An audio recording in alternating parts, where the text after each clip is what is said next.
So what is up, guys? Nick here, helping you to master your technology. Welcome to the Galaxy S22 versus the iPhone 12 speed test. Let's begin with a boot up in 3, 2, 1. And the reason for this test is I thought about it and I'm thinking some people may want to actually try out the S22 coming from the iPhone 12 from a couple years back. Was about to be a couple years back here in September.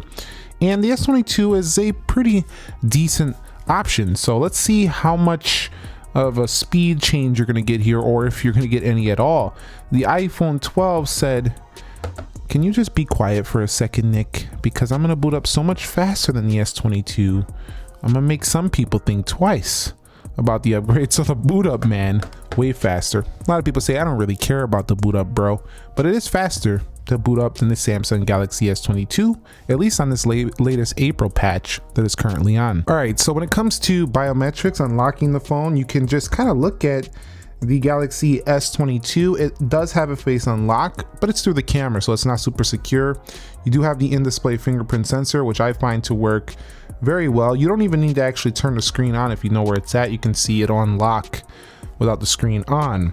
The iPhone 12 still utilizing Face ID over here, and Face ID does require one extra step, which is a swipe. So I find the S22 to be a little bit faster to get into the phone just because you have to swipe in. On the iPhone, of course, if you have raised awake turned on, which I don't right now, it will just automatically light up and then you can go on the iPhone. But at the same time, they do now allow you to unlock with a mask on the iPhone, so that's pretty cool as well. Both of them pretty quick to get in, but I think the S22 is slightly faster. So we have arrived at the app test here for these two phones. Let me zoom in just a little bit so you can see them a little bit closer. The Galaxy S22 is on the latest April patch. I also did turn on the maximum processing speed here for this phone. Apple kind of runs at its best for the most part all the time. You can see everything closed out. This is running iOS 15.4.1 over here, so the latest official version, although 15.5 is on the way, it's not out just yet. Let's go ahead and begin with calendar. And you can see it looked like the S22 was a little bit faster coming home. We'll go into calculator. You can see about the same there. We'll go into clock. Galaxy S22 seems to have a little bit of a faster animation. We'll go into weather. And you can see S22 right there coming home. Let's go into Instagram, and you can see Instagram loading first there, slightly to the left on the S22. Now the iPhone catches up. We'll go over here to this post. Again, how they shoot in, Instagram is going to really be up to you, what you prefer. A lot of people like the way the iPhone does social media content in terms of the actual quality, so that's going to be up to you to decide. We'll go into Twitter. And you'll see we have Twitter on the left. Android usually wins it out, always on Twitter. And the S22 a little bit faster there on Twitter as well. We'll go into Groupon. So performing much better than when it first came out. You can see right there, it looks like the iPhone was a hair quicker on Groupon. Categories now back over to the Galaxy S22. We'll go into things to do. And you can see iPhone 12 leading that charge right there. A little bit smoother scroll on the right. You got to slow it down to get that smoother scroll on the S22, but also has that very fast one if you want it. We'll swipe up out of there. We'll go into ESPN now, and you can see ESPN does load there first for the left. Go over to scores. iPhone catches up again.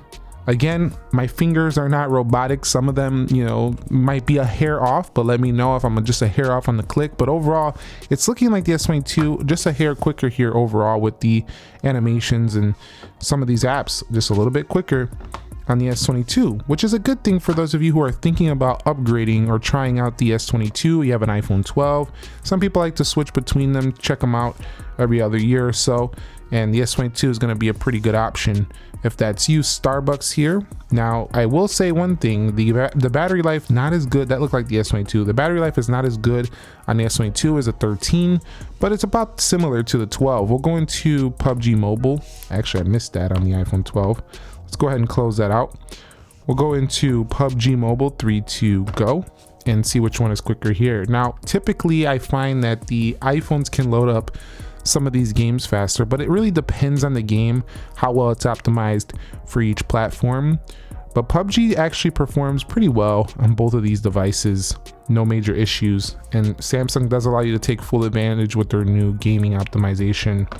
Looks like iPhone had that. We're getting some pop-ups and stuff. I'm clicking things right here, but we're definitely in already on the iPhone. So we'll just X these things out, and you can see iPhone for the win there. Again, I got to skip this, but slightly ahead there. We'll go ahead, and you can see we're in the lobby now. We'll hit start match on both phones. They'll match up at a similar time. Apple with the victory by a hair, but again, Samsung could come back here, actually get in the lobby. This is really just finding a match and stuff like that, but you can play this game very well on either of them. You have more screen space though, with no notch here for the Galaxy S22. Let's get up out of here, and we're gonna go into Dead Trigger 2, and we're gonna see how this performs within this application. You can see Samsung Galaxy S22. Let's hit play for both of them, and you'll see that Samsung a little bit ahead there, so very nice. And again, I do have the max processing speed on, so don't be surprised by these results. We'll go ahead and go into Asphalt 9 here. Let's go in 3, 2, 1 and see which one can get here first. Again, this game takes a little bit more power than just a basic old game, but you know, I think the Samsung is gonna win this one out as well. So again, if you're looking to try out the S22, you're coming from an iPhone 11 and iPhone 12, this should be a pretty good option for you here. In terms of performance anyway, this is a speed test after all. And the iPhone took quite some time there on Asphalt 9. We're gonna go ahead and go into Crossy Road. I will say though that the animation when you kind of swipe out still looks smoother on the iPhone 12 than the Samsung, but the Samsung's not bad. We'll go ahead and swipe out there. We'll go into Premiere Rush on both devices, and you can see Premiere Rush does take the win here on the Samsung for the load. But during the actual render, which we're not going to do in this test, I find the iPhone usually always wins when it comes to the video renders. We'll go into Geekbench 5, and you can see Geekbench 5 first there for the 12, and we'll go into 3D Mark, and you can see 3D Mark first there for the 12. Overall, these phones are actually quite similar in performance. The iPhone 12 keeps up quite well, but again, if you wanted to try S22, you're coming from a 12, you can see that it does have a hair better performance in a lot of areas. A lot of apps just open a little faster, it just looks a little quicker overall, so that's a good sign. All right guys, so on the Samsung, there's an area called RAM Plus. I did make 8 gigabytes of RAM available, which is the max here. You could see reserved 8 right there, so you can do this if you want to get more RAM out of your phone. And we're gonna go ahead and run the reload test where we see how much can hold in the background. Will Samsung hold everything just fine? Now, this is not a ton of apps, but if it reloads here, I'll be a little bit annoyed. Let's go ahead and go through these. 8 gigs of RAM, not like, I think the S20, was it the S20 had 12 gigs? So they're not quite as high as they were on some previous phones. But you can see right here, sometimes those taps are a little bit delayed. You can see right there, like that's just a little bit slower than I'd like. We'll go into eBay. Best Buy, that to me kind of looked like it started reloading. We'll go into ESPN, that's fine. We'll go into Groupon, Twitter, and I still find when going back through these apps, it's just not as quick as I'd like it to be. It's pretty good though. Overall, you've seen that there was only a couple that were giving me a little bit of an issue there, but overall, not bad. It's not gonna make or break the purchase decision, but going through the iPhone, just that swipe gesture from the bottom, they've just nailed it. You know, like everything is just, it just feels a little bit better optimized. And this is even on a slower 60 hertz panel. Oh, Best Buy had a little bit of reload just like the Samsung. ESPN, Groupon, I think it was Twitter. Nope, Twitter's fine there. Instagram, weather, clock, calculator, and calendar. Again, that choppiness of 60 hertz is pretty present here.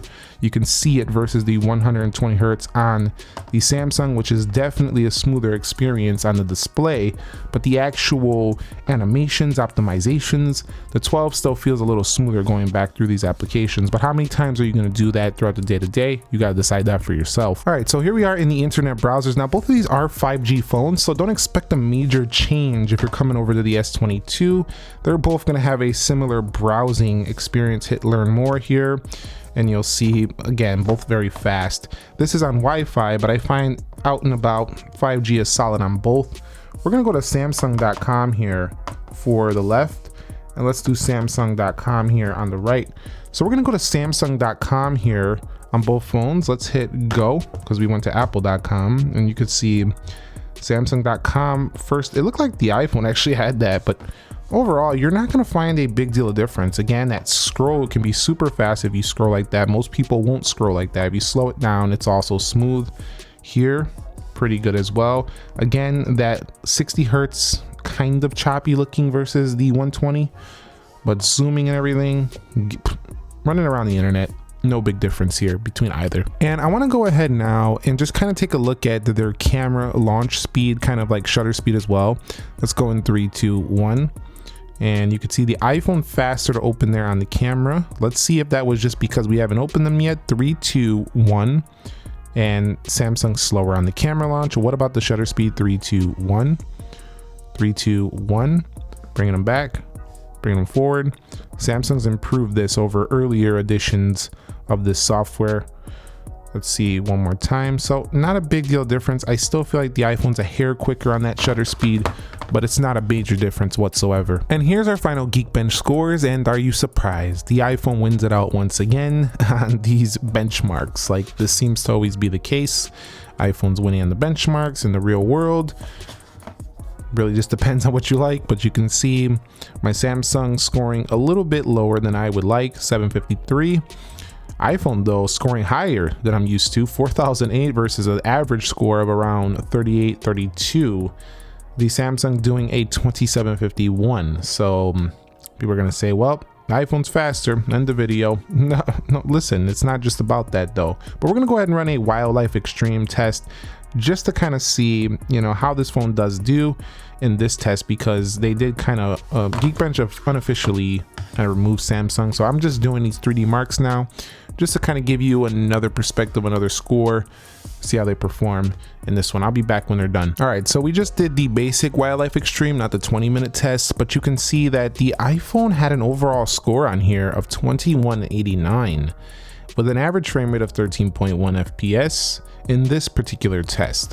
Now that's only better than 65% of devices, but the Galaxy did not do so great here. 913, 5.50. Again, better than 19% of devices. I don't know. These benchmarks sometimes don't favor Samsung devices, or even a lot of times Android devices in general. I don't want to just say Samsung devices, but I can tell you I've played Call of Duty on here. I've played games on here. I've played games on here. And the only thing I notice is the Samsung gets slightly warmer, but overall it does just fine. In everyday use, it's not just going to be about that. It's going to be about value. You have a dual camera here, and maybe you want to upgrade, get a triple camera here with the Galaxy S22. You do get the OLED display 120 hertz. So it's really going to come down to some other factors. If you guys want to see a full comparison between these two, where I help you decide which to choose because you're trying to decide to upgrade from the iPhone 12, let me know down below in the comments section. If you found this video entertaining, informing, helpful, thumbs up, subscribe if you haven't already. Nick here. Thank you very much for watching. Have a great day and peace.